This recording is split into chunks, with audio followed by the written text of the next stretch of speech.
Jill, anong gagawin mo? Gagawin kong perpekto ang kotse kung maganda na.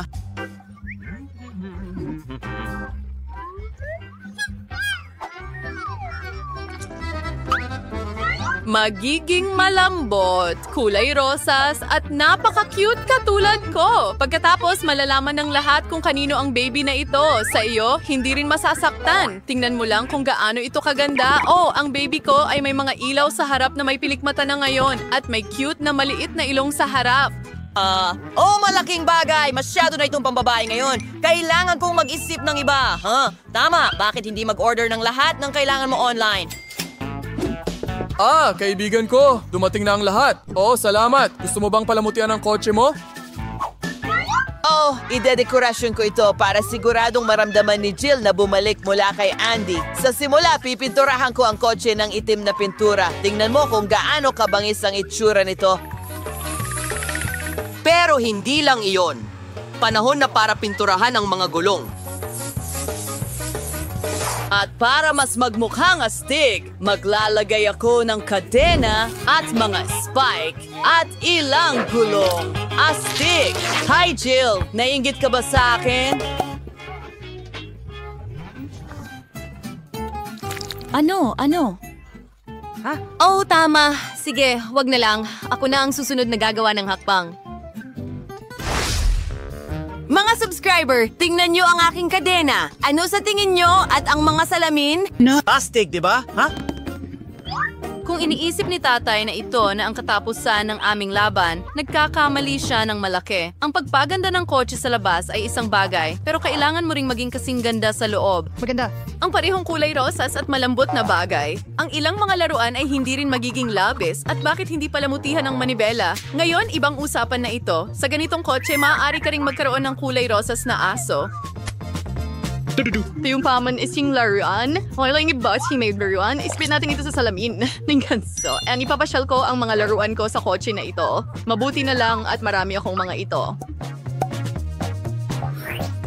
Ngayon, hindi ka lang makakapagmaneho sa ganitong kotse, kundi maaari ka ring manirahan dito. Halimbawa, manood ng paborito mong mga palabas sa parara. Siyempre, may karagdagang pink na blacklight.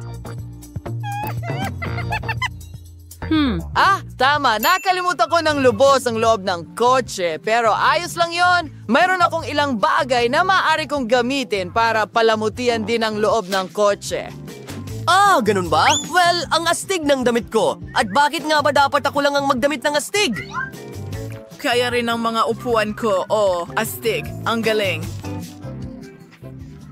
Halimbawa, ang mga bungo sa harness at manibela ay magiging napakaastig. At sa pangkalahatan, mas maraming bungo, mas astig. Ang paborito kong gitara. Hindi ako umaalis ng bahay nang wala ito. At ilang iba pang detalye. Isang bungo. Hayaan silang nandyan kahit saan. Well, astig ako. Wow! Naiinggit ka? Mga babae, tingnan ninyo ito. Ang laki ng gintong burger. Ang sarap! Siguradong napakasarap nito. Sandali lang. Gutom ka rin ba? Kaya, isang pindot lang at dadalhin na sa atin ang parehong masarap na mga burger. Sinabi ko sa'yo, tingnan mo kung gaano ito kabilis. Salamat, mga babae, ayusin ang mga pagkain. Bon appetit sa lahat. Ang sarap nito. Kulong! Mga kaibigan, hindi ko gusto ang truck! Ano? Nagpasya ang mga babae na magtanghalian? Hindi ba tayo mas magaling? Okay, mga kaibigan, kalma lang. Ngayon ay mag-aayos tayo ng masarap na tanghalian sa loob ng ilang minuto. Tutulungan ako ng aking kagandahan dito. Kailangan mo lang buksan ang bumper at isabit ang grill dito. Ang kotse ay mas makakapag-init kaysa sa anumang grill. Wow! Astig! Nagdala lang ako ng mga sausage at hotdog buns. Ngayon, magluluto tayo ng pinakamasarap na hotdog sa buhay mo sa walang oras. Tingnan nyo ito. Mga bata, tandaan na ang trick na ito sa pagluluto ay ginagawa ng mga profesional. Huwag itong ulitin. Anong bango? Handa ka na bang kainin ito? Ito ang aking espesyal na hotdog. Ang sarap. Mukhang nagpasya rin ang mga lalaki na kumain. Pero alam natin na mas astig ang mga burger natin, di ba? Mga babae, nasaan kayo? Mga traitor. Paano niyo ako iniwan para sa mga mayabang na yan? Hindi patas. Walang mas kapakipakinabang kaysa sa kaunting ehersisyo sa umaga, lalo na kapag ang sarili mong kotse ang tumutulong sa'yo. Sa wakas, napakaswerte ko sa'yo. Mga babae, ulitin nyo pagkatapos ko. Nararamdaman ko na pumapayat tayo. Oh, masarap! Ano? Ano ang mga tunog na yon? Nagpasya si Jill na mag-sports. Hindi ako mas masahol. Bakit hindi gawing tunay na gym ang baby ko? Mayroon din akong malaking trunk. Gayunpaman, sa ngayon, may ilang basura lang dito pero hindi ito magtatagal. Bibili ako ng pinakamagandang dumbbells ngayon. Oo, at ilang delivery. Oh!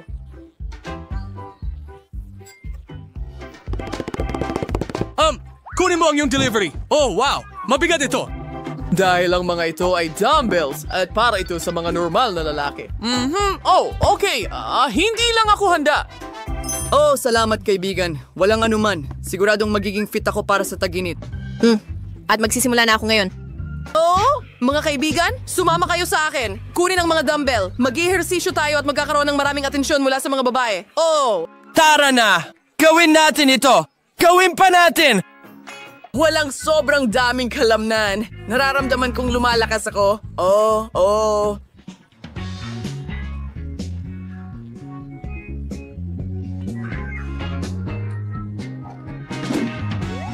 Mga babae, kumusta kayo? Sige, punta na tayo agad sa mga magagandang ito. Kamusta? Ang astig nila. Tingnan mo yan. Mga babae, nasan kayo? Tumakas na naman ba kayo sa akin? Mukhang wala na talaga akong mga kaibigan. Hindi ako iiwan ng kotse ko. Jill, mag-isa rin ako. Hoy. Pakinggan mo, bakit hindi tayo mag-ehersisyo ng magkasama? Bakit lagi tayong nag-aaway? Totoo. Ted, hindi ko alam na talagang ang cute mo. Mag-subscribe sa Pira Rasa para hindi mamiss. Tigil. Hindi ka pwedeng pumunta sa dentista dala ang mga candy. Oh, huwag mo akong tingnan. Nurse Tara ako. na. Hindi ko kaya, pero pasyente ka. Ano? Ano ang gagawin ko sa Coke? Tama, ibubuhos ko ito sa mga IV bag. Walang makakahalata sa trick na ito. Ayan na, sana gumana ito.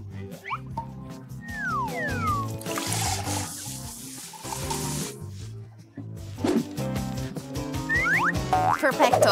Hey, papasaba ako. Salamat, darling.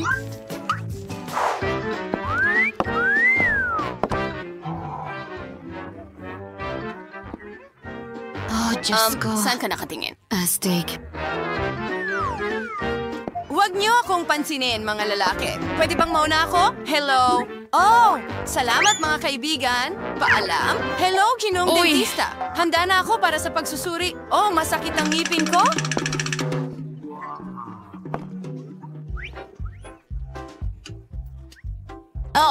Syempre. Hello? Uy, nandito ako.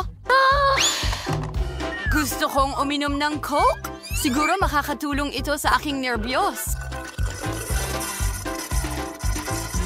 Parang walang amoy mula sa bibig ko. Sige, maaari na tayong magsimula.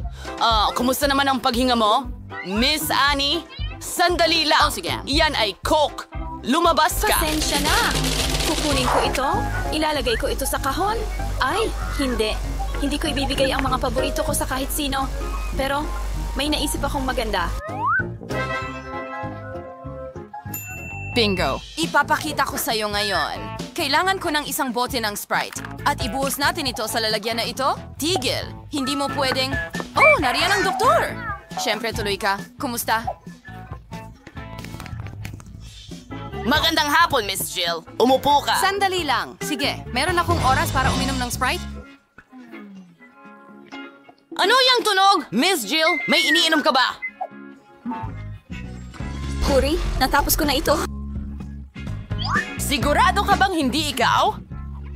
Ang sarap niyan. Ano? Putulin kita. Kumakain ka ng marmalade. Umalis ka.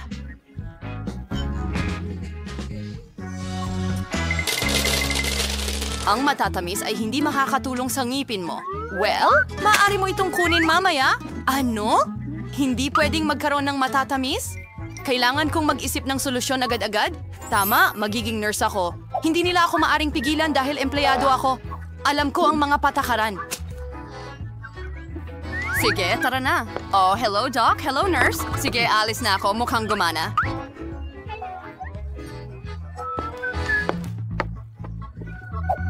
At pwede na tayong magsimula. Kailangan kong kainin ang lahat bago may kumuha. Oh, oo. Ikaw ba ay pasyente? Sa akin? Well, susubukan kitang tulungan.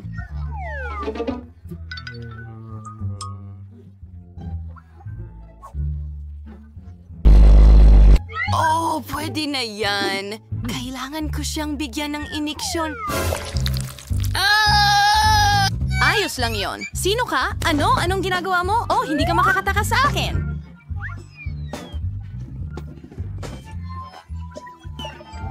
Paano ang ipin ko? Kamusta? Ay, hindi ka pwedeng pumasok na may dalang candy. Kukunin ko ito. Ngayon, maaari ka nang dumaan. Pakiusap? Oh, ayan. Well, hindi ako pwedeng kumain ng mga sweets. Pero may ideya ako. May gagamba ako sa bag ko. At nasa remote control ito. Gagamitin ko ito para magdala ng mga sweets. Oo, kapaki-pakinabang na bagay. Tara na, Carl. Oh, Apo! Hintay! May mali! Oh, naku, ano ito? Oh, may malalaking gagamba. Oh, pakiramdam ko hindi maganda.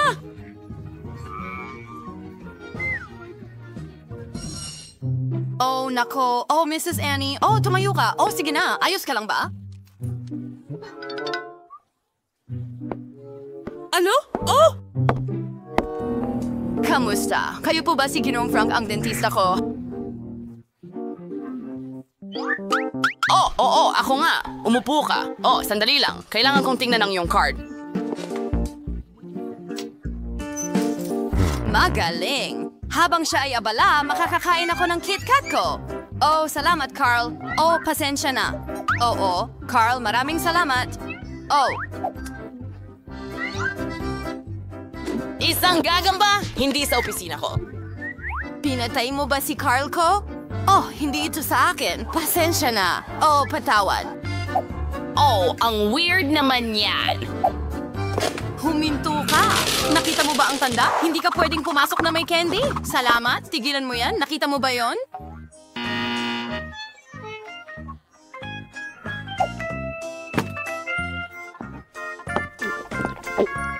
Tigil. Ay, hindi. Pagod na akong ipaliwanag ito sa lahat. Nakita kita. Sandali lang. May naisip akong baliw na ideya.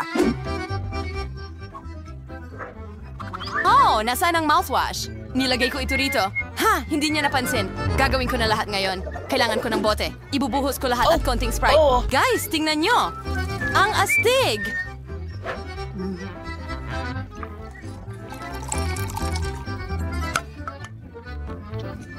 Wow! At mayroon akong toothpaste. Well, actually, gum ito. Mag-refresh tayo para sa swerte.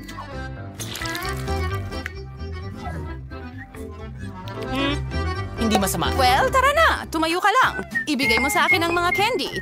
Mouthwash at toothpaste? Medyo kakaiba pero sige, pasok ka na.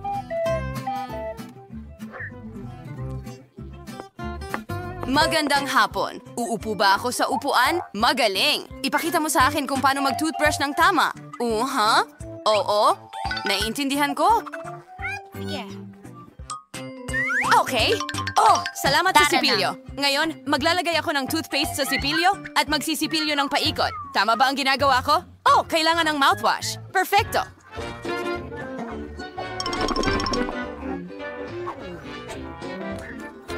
Oo. Oh, kailangan ko bang iluwa ito? Ininom ko. Pasensya na. Ano? Hoy! Ano yan? Soda yan! Alisin mo! Oh, grabe. Girl? Papalapit na ang oras ng appointment mo? Ay, hindi. Natatakot ako. Pwede ka bang pumunta? Tara na!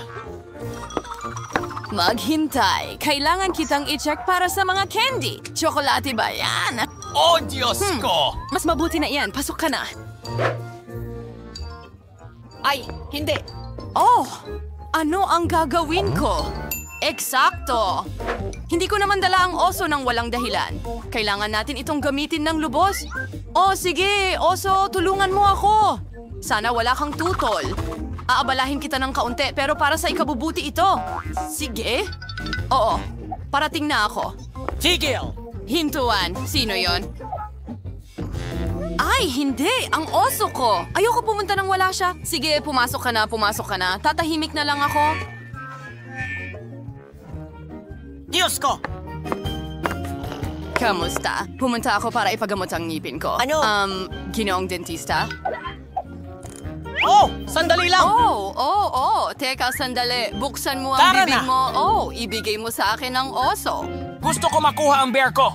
Akin siya! Sige, iwan mo ang oso. Oh, Diyos ko! Panahon na para sa matatamis. Hindi ko na kaya. Skittles, gustong-gusto ko ito. Sige, handa na ako.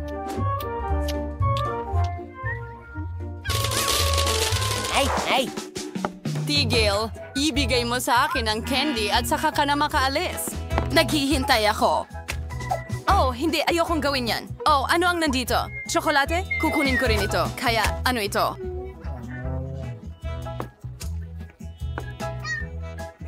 Hindi! Wala ka bang narinig? Hindi. Kailangan kong mag-isip ng solusyon. Ventilasyon? Tama. Ngayon, diretso na tayo sa opisina ng dentista. Medyo mahirap pero gagawin ko yan.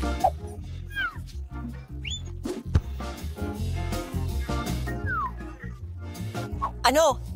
Ayan na. Nasaan ang doktor? Ay, hindi.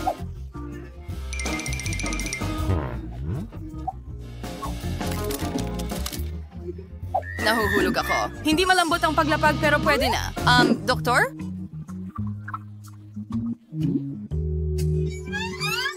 Naku! Anong ginagawa mo dito? Paano? Kinain mo lahat ng nakumpiskang candy. Nakakatakot. Inaalok mo ba ako ng isang kagat? Tatanggapin ko yon. Mahilig ako sa KitKat. Masarap! Oh!